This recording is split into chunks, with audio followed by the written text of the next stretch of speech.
4 वर्षामध्ये या अधिकाऱ्यांना म्हणजे लोकप्रतिनिधी नसल्यामुळे सगळं एक हाती कारभार ज्याला म्हणता येईल तसं अशा पद्धतीचं 4 वर्ष जिल्हा परिषदेमध्ये काम झालेलं आहे. अनेक म्हणजे आक्षेप घेण्यासारखे किंवा वावग्या वाटणाऱ्या अनेक गोष्टी तिथे आहेत आणि सगळ्याच डिपार्टमेंटला आरोग्य खातं असेल, बांधकाम असेल, म्हणजे जास्ती जिव्हाळ्याचे आपले म्हटलं तर शिक्षण सगळ्यात महत्वाचा विषय जो आहे तो शिक्षण विभागामध्ये तसाच गोंधळ आहे, बांधकामाचं तसंच आहे. आणि मग आता लोकप्रतिनिधी आल्यानंतर देखील खूप घाईघाईनं खूप गोष्टी त्यांनी उरकलेल्या. मग त्याला नाही जीबीत होत नाही, हे होत नाही अशी कारणं सांगतो. आणि खर तर आपली जेव्हा स्थानिक म्हणजे ह्या जिल्हा परिषदेच्या जेव्हा निवडणुका झालेल्या होत्या आपल्या जिल्ह्याच्या बरोबरीने बाकीचे स्वतः जिल्हे म्हणजे जिथे निवडणुका झाल्या तिथल्या सर्वसाधारण सभा ह्या जूनच्या आधीच होऊन गेल्या. पण आज म्हणजे लातूर जिल्हा परिषदेमध्ये सर्वसाधारण सभा देखील घेतली गेली नाही. पहिला मुद्दा तर आमचा आक्षेपाचा हाच आहे की म्हणजे विशेष सर्वसाधारण सभा बोलवण्याची वेळ या मंडळीवरती आलेली. आचारसंहितेचं कारण सांगितलं जात आहे, पण आचारसंहिता ही सगळीकडेच होती. स्थानिक स्वराज्य संस्थेच्या निवडणुका ह्या धाराशिव जिल्ह्यामध्येही होतेच, पण तिथली सर्वसाधारण सभा ही जूनमध्ये संपन्न झाली. शेवटी कसं आहे की जिल्हा परिषदेमध्ये येऊन लोकांचे प्रश्न आपल्याला सोडवायचे, मार्गी लावायचे. जी प्रोसेस आहे, तांत्रिक मान्यता असेल, प्रशासकीय असतील, ठराव घेणं असेल, या सगळ्या गोष्टी ह्या ती जी ठरलेली प्रोसेस आहे त्याच्यामधून जायला एक काळ लागतो आणि त्याच्यामुळे स्पीड घेणं गरजेचं आहे. आणि विशेषतः या पार्श्वभूमीवरती की जिथे 4 वर्ष प्रशासकांनी कारभार केलेला आहे पूर्ण जिल्ह्याचा, आणि त्या पार्श्वभूमीवरती खरं तर या मंडळींनी तातडीनं सर्वसाधारण सभा घेण्यासाठी प्रयत्न करायला पाहिजे होते. वारंवार तोंडी आम्ही आग्रह करत होतो की आपण लवकर घेऊयात, आचारसंहिता लागली तर परत सगळं वेळ होईल. आणि 4 वर्षाचा निधी हा 15 वित्त आयोगाचा निधी जो आहे तो 2022, 23, 24, 25 आणि 25-26 म्हणजे 4 वर्षाचा निधी आलेला आहे. आणि ग्रामीण भागातले जर प्रश्न बघितले तुम्ही तर म्हणजे पहिला प्रश्न जो असेल तो रस्त्याचा प्रश्न आहे. अतिशय चाळण झालेली रस्त्याची सगळ्याच पूर्ण जिल्ह्यामध्ये. अंतर्गत रस्ते म्हणजे बाहेरचे मोठ्या रस्त्याचं मी म्हणत नाही, पण जिल्हा परिषदेच्या अंतर्गत जे रस्ते येतात त्या रस्त्याची अतिशय दुरावस्था झालेली. शाळेच्या बाबतीमध्ये तसंच आहे, म्हणजे सगळ्याच विभागामध्ये. आणि मग हे असं असताना तातडीनं सर्वसाधारण सभा घेण्यासाठी आत्ताची निवडून आलेली बॉडी ही अयशस्वी झाली असं माझं ठाम मत आहे. कारण घाबरतात कोणाला? सर्वसाधारण सभा घेतल्यानंतर सदस्य विचारतात याचं काय झालं, याचं काय झालं, आणि हे प्रश्नांची उत्तरं द्यायची नाहीत, खुलासे करायचे नाहीत आणि वेळ लांबून न्यायचा म्हणून या पद्धतीने यांचा कार्यक्रम सुरू आहे, हा माझा स्पष्ट आरोप आहे. स्थायीच्या 3 बैठका झालेल्या आहेत. स्थायी म्हणजे महत्वाची समिती आहे. बाकीच्या समितीच्या 3 सभा झाल्या. इतिवृत्त वेळेवर येत नाही. म्हणजे बैठकीला बसल्यानंतर हातात कागद येतो, कागदाचा अभ्यास करायचा कधी आणि विषय मांडायचे कधी. आणि याच्यावरही आम्ही बोलतोय. स्थायी समितीच्या बैठकीसाठी राज्य शासनाचे अधिकारी अपेक्षित असतात, कारण विषय जे आहेत ग्रामीण जिल्हा परिषदेच्या अंतर्गत जे एचओडी आहेत म्हणजे विभाग प्रमुख जे आहेत ते तर येतातच, पण प्रश्न जे आहेत ग्रामीण भागाचे त्या अनुषंगाने जे विविध खाते आहेत राज्य शासनाची त्याचे अधिकारी देखील त्या बैठकीला येणं अपेक्षित आहे. म्हणजे सुरुवातीची 8 तारखेची स्थायीची बैठक अधिकारी नसल्यामुळे आम्हाला तहकूब करावं लागली. तहकूब करण्यासाठी आम्ही आग्रह धरला. त्यांचा आग्रह चालू होता की पहिली वेळ होऊन जाऊ द्या. पहिली वेळ नाक लावणं वगैरे या गोष्टीवर मी विश्वास ठेवत नाही. काम महत्वाचं आहे आणि बैठक घेऊन त्याच्यातून आउटपुट काय आलं, आपण काय मार्गी लावलं हे महत्वाचं आहे. म्हणजे पहिल्यांदा नाक लावायला नको हे योग्य नाही. आणि मग हा आग्रह धरल्यानंतर बैठक तहकूब झाली. 11 तारखेला ती बैठक झाली आणि त्या दिवशी 1-2 अधिकारी सोडले तर झाडून सगळे अधिकारी उपस्थित होते. म्हणजे तुम्ही त्या जिल्हा परिषदेच्या ह्याच्यात त्या अधिकारात बसल्यानंतर तुमचे अधिकार वापरले पाहिजेत. तो धाक प्रशासनाला वाटला पाहिजे की लोकप्रतिनिधी निवडून आलेले आहेत, लोकांच्या कामासाठी ही जिल्हा परिषद काम करते आणि अशा वेळेला सगळे अधिकारी ज्या अधिकाऱ्यांच्याकडे जिल्ह्याभरातल्या लोकांचे, ग्रामीण भागातल्या मंडळीचे जे प्रश्न आहेत ते सोडवण्यासाठी सगळ्या अधिकाऱ्यांनी तिथे उपस्थित राहणं आवश्यक आहे. आणि मग 11ची बैठक झाली. अशा 3 बैठका स्थायीच्या झाल्या. पण पहिल्या बैठकीत विचारलेले प्रश्न अजूनही 3ऱ्या बैठकीपर्यंत ही मार्गी लागत जर नसतील तर आम्ही म्हणतो की त्या स्थायीच्या बैठकीलाही काही अर्थ नाही. म्हणजे प्रश्न विचारलेला एक आहे, अजूनही हा माझ्याकडचा आहे का तुझ्याकडचा आहे याच्यावर जर चर्चा होत असतील तर मार्ग कधी निघणार आणि लोकांची कामं होणार कशी. आणि जलव्यवस्थापन म्हणजे लोकांच्या पिण्याच्या पाण्याचा प्रश्न हा जिव्हाळ्याचा विषय. आणि यावर्षी तर आपण एल निनो या सगळ्या बातम्या ऐकूनच आपण बऱ्यापैकी मनातून भेदरलेलो आहोत की काय वाढवून ठेवले आपल्या पुढं. दुष्काळाची परिस्थिती समोर येते का, आता गाभा आलेलं आहे पण पाऊस पडत नाहीये. जे टीव्हीवरच्या बातम्या पावसांच्या बघून ती पण भीती वाटते आणि दुसरी काळजी ही वाटते की आपलं पाणी नसताना आपलं कसं होईल. आणि या पार्श्वभूमीवरती ज्या उपाययोजना तातडीनं करणं आवश्यक होतं, विशेषतः पाण्याच्या बाबतीमध्ये त्या जल पुनर्भरणाचे काही उपक्रम असतील किंवा ज्या पाणी पुरवठ्याच्या ज्या योजना आहेत त्या चालू करणं, चालू आहेत ज्या काम अर्धवट असतील तर त्या पूर्ण करणं आणि चालू असलेल्या देखील सुस्थितीत आहेत का नाही, पाणी पोचतंय की नाही हे सगळं बघणं. पण आजच्या घडीला जर म्हणाल तर तिथे प्रचंड गोंधळ आहे. एमजीपी महाराष्ट्र जीवन प्राधिकरणाचा विषय आहे, जलजीवन मिशनचा विषय आहे. 2 अधिकारी एकदा हे उठतात, हे म्हणतात हे माझं नाही हे त्यांचं आहे, ते म्हणतात मी हँडओव्हर केले ते तिकडे आहे, हँडओव्हर केल्याचाही गोंधळ आहे. म्हणजे हे असल्या गोंधळलेल्या वातावरणामध्ये काम मार्गी लागत नाही. आणि हे नेमकंपणाने हे सगळं तुमच्या बरोबर बोलावं. आरोग्याचे विषय, आरोग्य विभागामध्ये अनेक पदं रिक्त आहेत, विशेषतः एएनएम असतील तरी म्हणजे जो खऱ्या अर्थानं लोकांमध्ये जो काम करणारा वर्ग आहे, क्लास 3 क्लास 4 आपण ज्याला नाव दिलेलं, आणि याच्या खूप जागा रिकाम्या आहेत. आणि मग ही जर म्हणजे शेवटी कसं आहे की ते डिपार्टमेंटचे पाय आहेत, ते म्हणजे ते हातपाय जर नाही चालत तर डिपार्टमेंट पळू शकणार नाही. आणि मग ही जी या ज्या कंत्राटी भरती असेल किंवा जी भरती आम्ही तर म्हटलं जी करायची ती भरती करा पण माणसं उपलब्ध करा. कारण ग्रामीण भागातला रुग्ण प्रवासाचं म्हणजे पैसे खर्च करून लातूरला येणं, लातूरची ट्रीटमेंट घेणं आणि पुन्हा गाव गाठणं याच्यापेक्षा जर सहजासहजी जर त्याला पीएचसी मध्ये जर हे उपलब्ध होत असेल तर त्याचं तिथल्या तिथेच त्याचं जे अडचण आहे ती सोडवली जाणार आहे. आणि याच्यासाठी आरोग्य यंत्रणा जी आहे ही कार्यान्वित असणं आवश्यक आहे. आज आरोग्य विभागामध्ये अनेक पदं रिक्त आहेत, त्याचा पाठपुरावा करावा लागणार आहे. डीपीसीच्या बैठका होतात, पालकमंत्री येतात, पालकमंत्र्याकडे या गोष्टीचं आवर्जून ह्या सगळ्या गोष्टी मांडाव्या लागणार आहेत. आणि आज आम्ही म्हणतोय की पालकमंत्र्याच्या बैठकीमध्ये जिल्ह्यातले सगळे आमदार आहेत. अरे मग गोरगरिबांच्या आरोग्याचा विषय पण तातडीनं मार्गी लावा ना. जे काय प्रोसेस असेल, कंत्राटी पद्धत कुठल्या भरतीने भरायचे तिथे भरा, कोणाला भरायचे ते भरा, पण ती एएनएम तिथे असली पाहिजे. म्हणजे जो स्टाफ आहे पीएससीचा तो सगळा स्टाफ तिथे उपलब्ध असणं आवश्यक.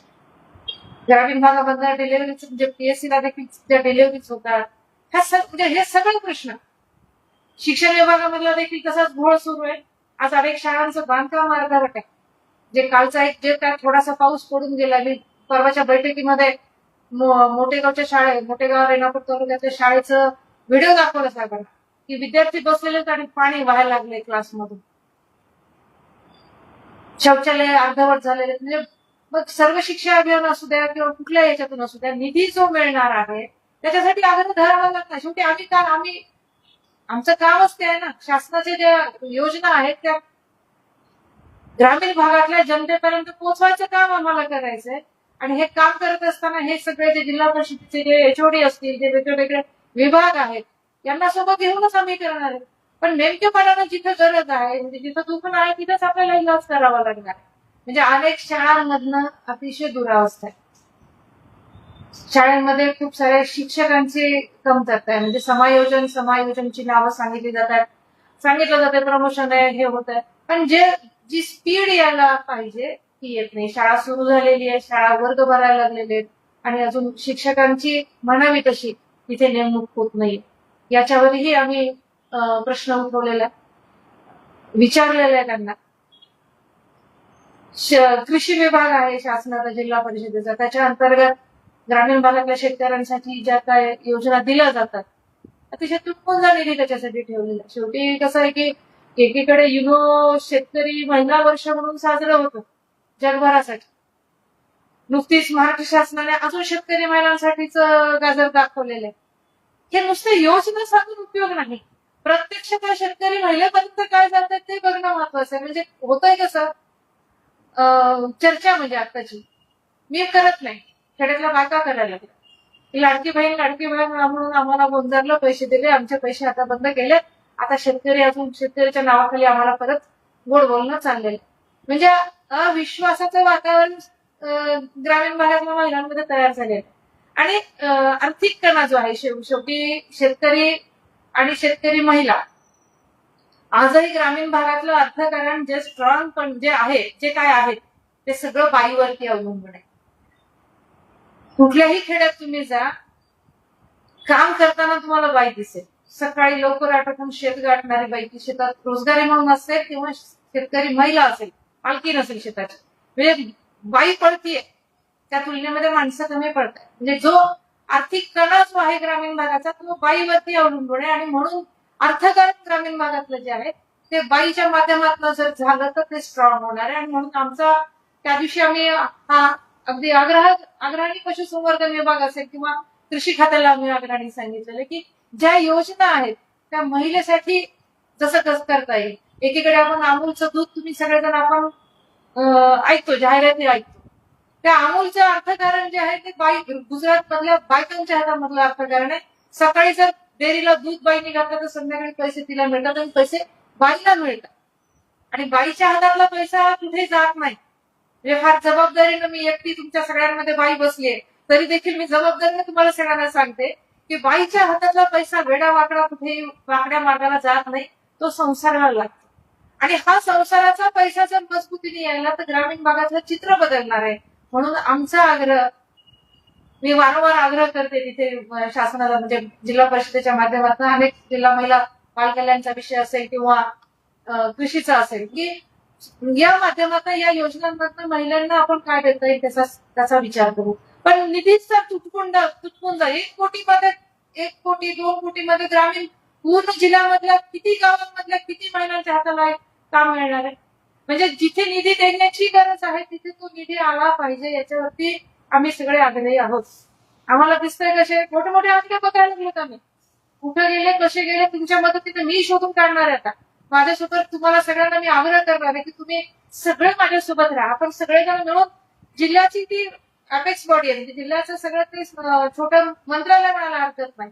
आणि तिथे जे काम होत आहे ते आपल्या सगळ्यांना, म्हणजे माझी जशी जबाबदारी गटनेता म्हणून माझ्यावरती पक्षाने जी जबाबदारी दिलेली आहे मी पार पाडण्याचा प्रयत्न करते. पण मी एकट्या माझ्या बरोबर आपण सगळ्यांनी तिथे आलं पाहिजे ही विनंती मी आज या माध्यमातून आपल्या सगळ्यांना करते.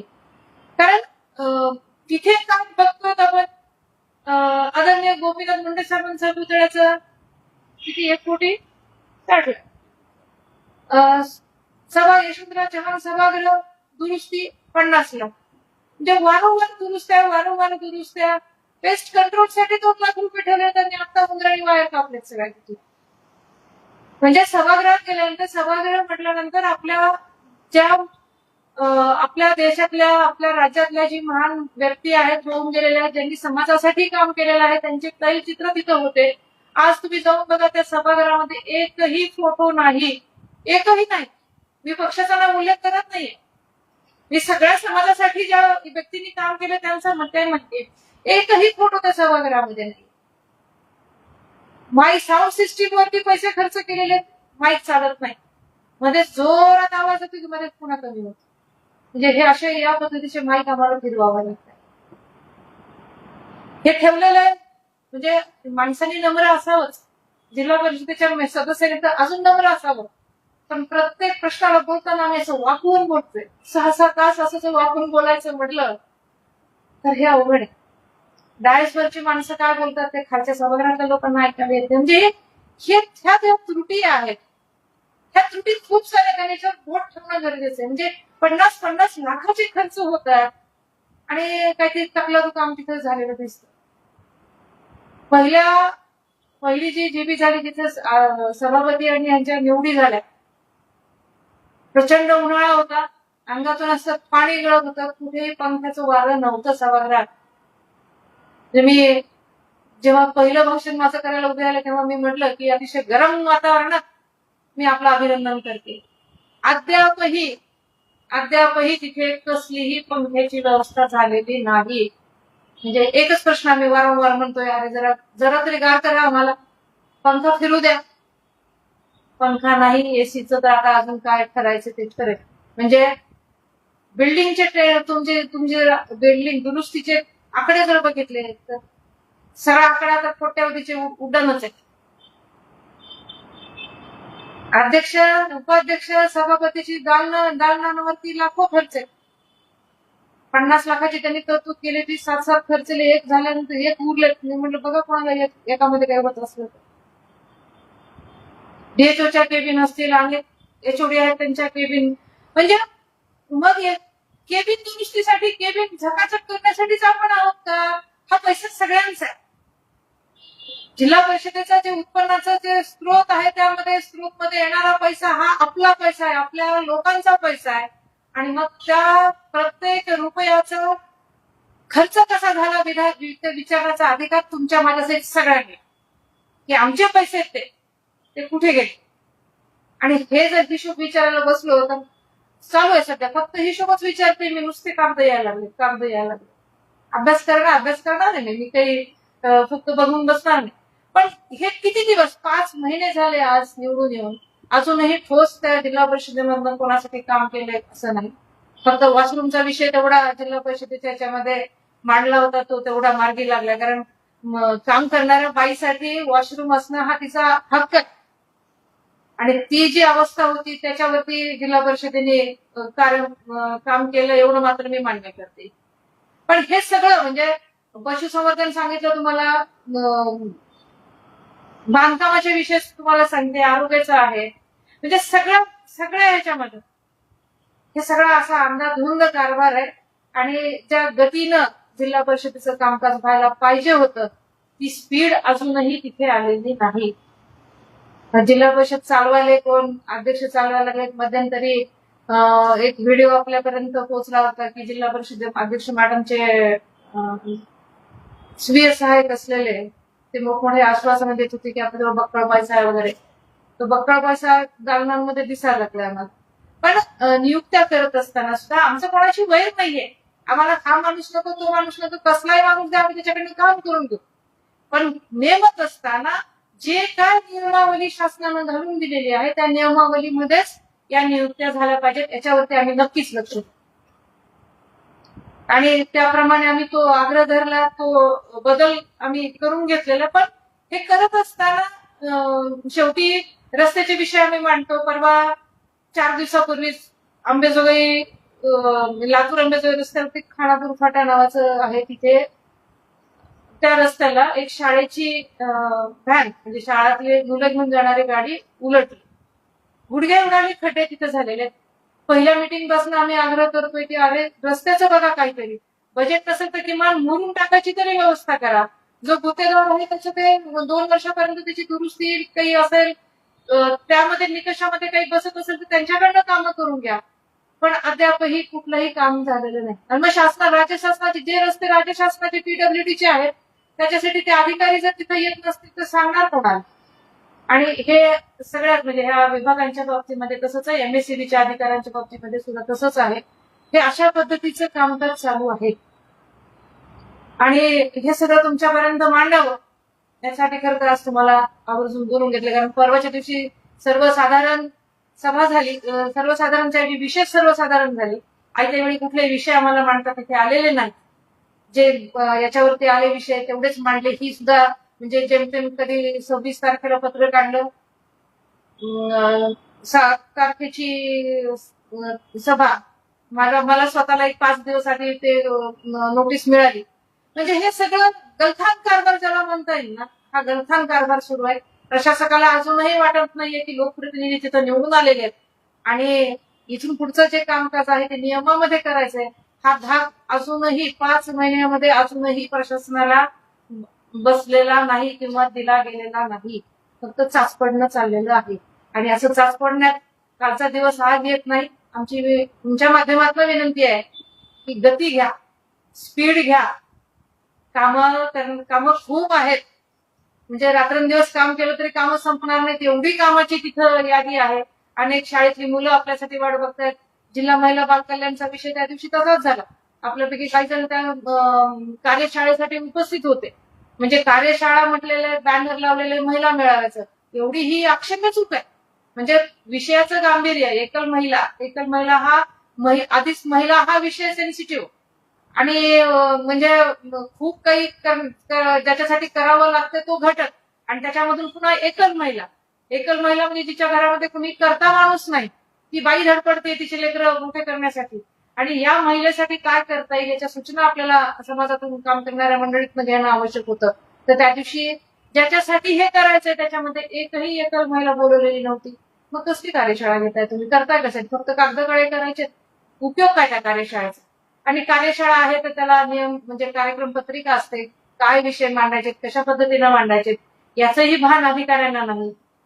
बॅनर लागलेले महिला मेळाव्याचं त्याच्याकडेही पदाधिकाऱ्यांचं लक्ष नाही. काय चाललंय ते म्हणजे सांगायला कुणी तयार नाही. पण ह्या अशा पद्धतीनं जर कामकाज होणार असेल, म्हणजे जिल्ह्यामध्ये अर्ध्या संख्येनं असणाऱ्या महिला, त्या महिलांसाठी काम करणारा जिल्हा महिला बाल कल्याणचा विभाग, त्यांना नुसता महिला नाही तर लेकरं पण आहेत त्याच्यामध्ये. म्हणजे एवढा मोठा विभाग आहे आणि त्याची उदासीनता जर एवढी असेल तर कामाचं आउटपुट कसं येणार? आम्ही नक्कीच अंकुश ठेवून आहोत. आम्ही बोलणार, जिथं चुकतं तिथं बोलणार. नाहीतरी विरोधी पक्ष म्हणूनच तुम्ही आमच्याकडे बघतात. आमचं बोलायचं काम आहे, आम्ही बोलणार. पण हे कुठेतरी प्रत्येकाने जबाबदारी ओळखली पाहिजे. म्हणजे पदाधिकाऱ्यांनी देखील त्यांना काय काम करून घ्यायचंय हे समजलं पाहिजे. सभापती असतील, अध्यक्ष असतील, उपाध्यक्ष असतील, यांनाही या एचओडी असतील किंवा यांच्या शासकीय यंत्रणेकडनं काम कसं करून घ्यायचंय आणि किती वेळात करून घ्यायचंय ह्याचं भान ठेवावं लागणार आहे. आणि प्रशासनामधले जे अधिकारी आहेत त्यांना देखील आपल्याला लोकांसाठी काम करायचंय ही जबाबदारीची जाणीव असणं आवश्यक आहे. अजून थोडे रस्त्याचे विषय सांगते मी. रस्त्याची कामं जी झालेली आहेत, प्रशासनाच्या काळामधल्या रस्त्यांच्या कामाची आम्ही यादी मागवलेली आहे. पण म्हणजे जेव्हा सभा आहे म्हटल्यानंतर इतक्या ठिकाणावरून फोटो आलेत, व्हिडिओ आलेत. 60-60 लाखाची काम आहेत, 60 लाखाच्या पेक्षा अजून जास्त किंमतीची काम आहेत. पण इस्टिमेट मध्ये सगळं आहे, बीबीएम आहे, खडी आहे, डांबर आहे. पण प्रत्यक्ष जर तिथे बघितलं तर फक्त डांबर ओतलेलं आहे, त्या बीबीएम म्हणजे मोठ्या खडीचा पत्ता नाही, खडीचा पत्ता नाही. आणि अशा पद्धतीचं जर काम होत असेल तर ते रस्ते टिकणार नाहीत. आणि एकदा एका रस्त्यासाठी आलेला निधी आल्यानंतर दुसरा निधी यायला खूप वेळ लागतो.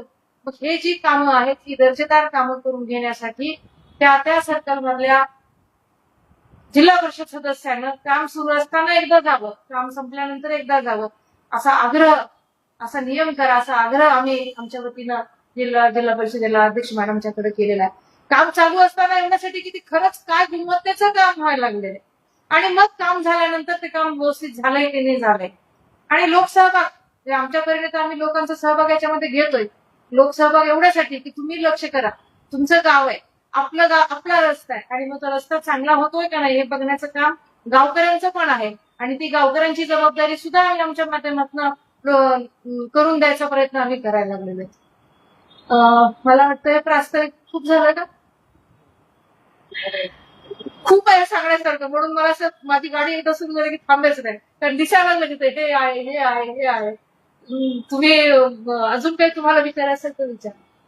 जिल्हा परिषदेच्या सभा वर्ष किती व्हायला पाहिजे? जर 4 सभा जर सभा होणार असतील आणि तिथून पुढे साधारणतः 4.5 मिनिटांपर्यंत सभा होणार आहे. प्रत्येक प्रभागातील विरोधी पक्षनेत्या म्हणून जे काय सांगितलं ते बरोबर आहे सगळं. परंतु एवढ्या दरम्यानच्या कालावधीमध्ये विरोधी पक्षनेता म्हणून त्या प्रशासकीय अधिकाऱ्यांना आणि त्या सत्ताधाऱ्यांना नोटीस देऊन तुम्ही जरा विचारायला पाहिजे होतं. तुम्ही या मागण्याचं उत्तर द्या, त्याच्याशिवाय सभा सुरू करायची नाही. तुम्ही सर्वसाधारण सभा कशामुळे विषय आयोजित केली त्याचे कारण स्पष्ट करा, लेखी स्वरूपामध्ये स्पष्ट करा आणि जीपचे ऍक्ट प्रमाणे ही आजची सभा विशेष सभा कशासाठी हे पण जीपचे ऍक्ट मध्ये हे बसतं का हे तुम्ही काय विचारा. आचारसंहितेचं कारण पुढे करून त्यांनी आम्हाला गप्प केले आणि 15 ते 20 दिवसाचा आचारसंहिता होती. जास्ती दिवस होती. आणि कालची जी सभा होती विशेष सर्वसाधारण सभा त्यांनी जे बोलवली त्याचं कारण सगळ्यात महत्वाचं होतं की 15वा वित्त आयोगाचा जो आराखडा यापूर्वी प्रशासनाने तयार करून जो पाठवलेला होता शासनाला तो आराखडा बदलण्याचा परवाच्या सभेचा विषय होता. त्या 15व्या वित्त आयोगाच्या संदर्भात सुद्धा आमचा आग्रह 15 वित्त आयोगाचा निधी जो आलेला आहे तो लोकसंख्येच्या नुसार तो निधी येतो. जे लोकसंख्या जी आहे त्या जिल्ह्यातली त्यानुसार तो निधी येतो. त्याच्यासाठी काल आम्ही बऱ्यापैकी सभागृहाचं कामकाज आम्ही सगळ्यांनीच उठून त्याला विरोध केलेला होता की आराखडा बदलताय पण आराखडा बदलत असताना तुम्ही सर्व जो आलेला निधी जो आहे हा समान पद्धतीने वाटला गेला पाहिजे. त्याच्यावरती सत्ताधाऱ्यांच्याकडनं देखील गोंधळ घालण्यात आला की आम्ही याच्यावर मतदान घेऊ आणि अध्यक्ष मॅडमची मान अजिबात म्हणजे खालायची थांबतच नव्हती की त्याला देणार नाही नाही नाही असं. म्हणजे हे कालची जी सभा होती विशेष सभा जी होती ती केवळ 15वा वित्त आयोगाचा जो आराखडा होता तो बदलण्यासाठीचा सभा होती.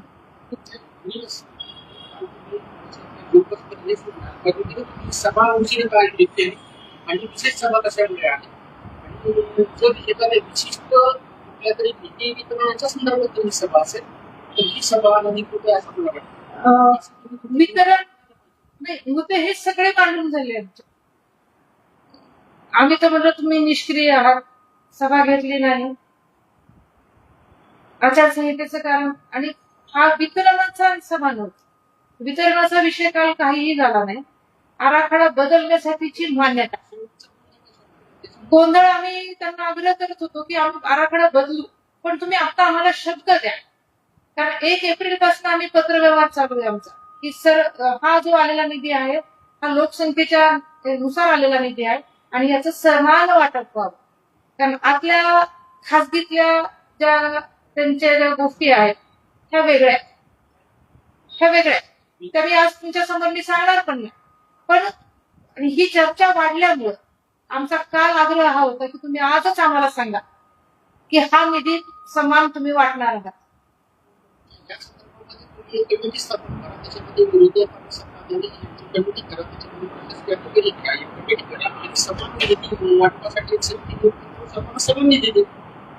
क्षेत्रीय कमिट्या हे जे 15 वित्त आयोगाचा जो निधी आहे त्या कामासाठी वेगवेगळ्या हेड खालीचे कामं करायचे त्याच्यासाठी क्षेत्रीय कमिट्या स्थापन केल्या त्या मॅडमनेच केल्या. त्यामध्ये देखील 2 जिल्हा परिषद सदस्य असतात तेही त्यांनी त्यांचेच घेतले. तोही प्रश्न आम्ही जेव्हा त्यांना म्हटलं की किमान तुम्ही आम्हाला विचारायला तरी हवं होतं आणि आमचा आग्रह असा की सगळंच तुम्ही सगळेजण मिळून जर ठरवणार असेल तर आमचं म्हणजे समान मिळालाय का नाही मिळालं हे बघायला माणूस कोण आहे सगळे तुमचीच माणसं आहे. तर त्यांनी हा माझा अधिकार आहे कारण कागदोपत्री आहे तसं हा जिल्हा परिषद अध्यक्षांच्या अधिकाराने हे माणसं नेमली जातील. आवाज केला पण तो नियमावरती बोट ठेवून परत आम्हाला सांगण्यात आलं की हा माझा अधिकार आहे आणि तो मी माझ्या मनाप्रमाणे मी माणसं नेहमी तुम्हाला विचारायचा विषय नाही. अधिकार वापरते पण अध्यक्ष उपाध्यक्ष सभापती नामदारी अधिकार वापरता म्हणजे हे कशासाठी म्हणते मी की मी विचारते मी सांगते मी निर्णय देऊ शकत नाही. मॅडमना आम्ही जेव्हा काल आम्ही आग्रह करत होतो की समान तुम्ही शब्द द्या आम्हाला मी आज सांगणार नाही आणि चर्चा केल्याशिवाय त्या बोलणार नाही. आणि अधिकार जे मी म्हणते की काय कामं करायचे हा अधिकार देखील त्यांनी वापरायला पाहिजे असं वाटायला लागलं. अदृश्य कुठेतरी आहे असं वाटायला लागलं. रस्त्याच्या आरोग्याच्या विषयावर आपण बोलतो. आता पावसाळ्याचे दिवस पेरणी चालू आहे, त्या ठिकाणी पेरणी झाल्या नाही, ज्या ठिकाणी झाल्या तिथे उगवण. जेव्हा पाठीला तर नागपूरची गोळी होय. त्या संदर्भात आपण आवश्यक होणार आहे. नक्कीच नक्कीच नक्कीच. म्हणजे खत बियाणं म्हणजे बियाण्याच्या बाबतीमध्ये तर मी स्वतःच विचारलं होतं की एल निनोचा बातम्या यायला लागल्या, पाऊस कमी आहे हे आपल्याला सांगितलं चाललंय, मग आपण काय तयारी केली आहे? कमी पावसावर येणार एखादं वाण विद्यापीठाने विकसित जर केलं असेल तर ते आपल्यापर्यंत आलंय का? खत उपलब्ध आहे का? याच्यावरती आम्ही बैठकीमध्ये आवाज उठवलेला. त्याच्या पंचनाम्याची मागणी आता करू. कारण काल पहिला रिपोर्ट काल आलाय आमच्याकडे की एकतर कालबाह्य काही औषधही त्यांची म्हणजे ते काही बुरशीनाशक असतील, काही इन्सेक्टिसाइड म्हणजे कीटकनाशक असतील, किंवा हे जे बीज प्रक्रिया ज्याला म्हणतात ते करण्याचे जे आहेत औषधं, ते काही मुदत बाह्य दिली गेलेली आहेत आणि या अनुषंगाने आता ते पत्र आमच्याकडे जाणारच आहे कृषी विभागाला.